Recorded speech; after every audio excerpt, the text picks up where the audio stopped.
I asked my therapist the other day, is there actually a difference between loving someone and actually being in love with someone?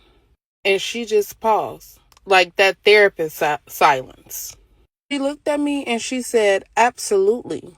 She said, most people confuse attachment with love and comfort for being in love. And listen, I had to sit with that because half of us aren't even in relationships. We're in what we know. We're in patterns. We're in trauma loops dressed up as chemistry. She said loving someone is the emotion. Being in love is the commitment, the intention, the daily decision.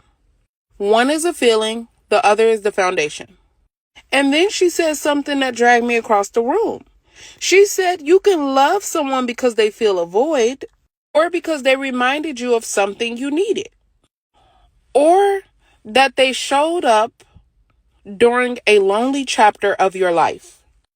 But being in love, that's when you've seen the whole person, their wounds, their habits, their childhood scars, and their coping mechanisms. And your heart still says, I'm here, not blindly, but intentionally. As if that wasn't enough, she wasn't done. She said most heartbreak doesn't come from being in love, or she said most heartbreak doesn't come from losing real love. It's from losing the version of them you created in your head because the real them never showed up. I had to literally close my journal and pack it up. But here's what she left me with. Loving someone is soft. Being in love with someone is work. And most people want the softness of love without the responsibility of being in love.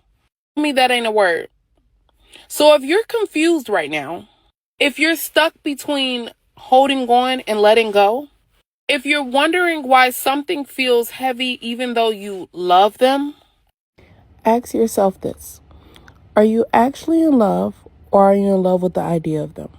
Because that answer will change the trajectory of your whole entire relationship.